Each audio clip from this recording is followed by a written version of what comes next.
ever wondered how a nation's identity can shift over time, and how those changes can impact its people and its politics? Let's start our journey in Bangladesh, a country whose concept of secularism is intriguingly distinct. Unlike the Western interpretation, Bangladesh views secularism as religious neutrality. That means the state acknowledges the role of religion in public life, but doesn't favor one over another.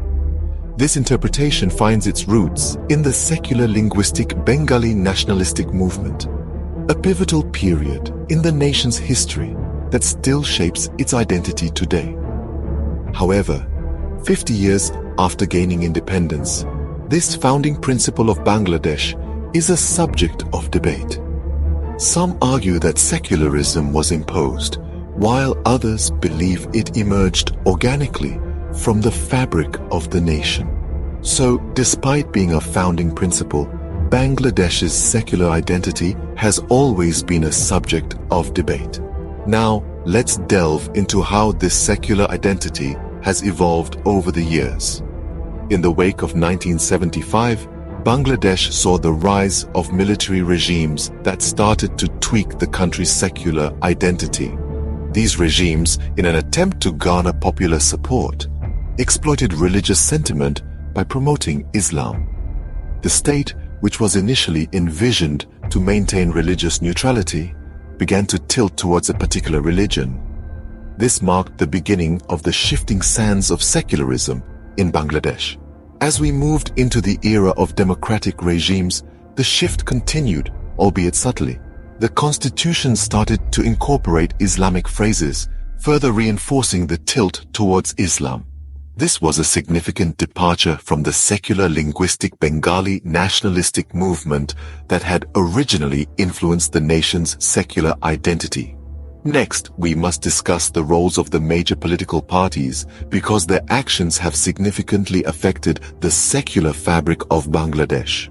The Awami League and the Bangladesh Nationalist Party, the two major political powerhouses, have often played the Islamic card to gain power. They have aligned with Islamist organizations, further blurring the line between religion and state. The Awami League in particular is worth discussing. Despite promising to restore secularism, the party kept Islam as the state religion. This decision was seen as an attempt to appease the Islamists, raising questions about the sincerity of their commitment to secularism. In this journey from military regimes to democratic governments, Bangladesh's secular identity has been constantly influenced, reshaped, and redefined by those in power. The nation that once envisioned a secular identity is now caught in a tug-of-war between secularism and religious politics. From military regimes to democratic governments, Bangladesh's secular identity has been influenced and reshaped by those in power. Despite these changes, the struggle to uphold secularism in Bangladesh continues. The Awami League, one of the major political factions, made grand promises to restore secularism. Yet, in a contradictory move, they preserved Islam as the state religion. The tension between these two stances is indicative of the nation's struggle with its secular identity, and it doesn't stop there. The government's actions reveal a trend of appeasement towards Islamists. This strategy, while perhaps politically expedient, has come at a high cost. The rights of religious minorities have been compromised, leading to a troubling rise in attacks on the Hindu minority.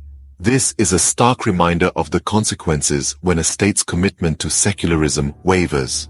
The struggle isn't merely about religious neutrality. It's about the fundamental rights of citizens, about the very fabric of society. Bangladesh's struggle with secularism is a complex issue, embedded deeply within its political landscape and the nation's very identity.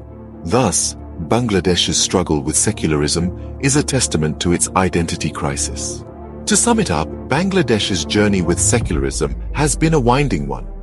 This nation, born out of the secular linguistic Bengali nationalistic movement, has a unique interpretation of secularism. Here, secularism translates to religious neutrality, where the state acknowledges the role of religion in public spheres. Over the years, Bangladesh's secular identity has seen shifts, largely due to the actions of successive regimes. Post-75 military regimes exploited religious sentiment, promoting Islam for popular support. Even democratic regimes have not shied away from using Islamic phrases in the constitution. The major political parties, namely the Awami League and the Bangladesh Nationalist Party, have played the Islamic card to gain power, often aligning with Islamist organizations. The ongoing struggle to uphold secularism continues to shape Bangladesh's national identity. Despite promises to restore secularism, the state religion remains Islam. Minority rights have been compromised, with repeated attacks on the Hindu minority. As we reflect on Bangladesh's struggle with secularism, we are reminded of the complexity of a nation's identity and the power of those in control to shape it.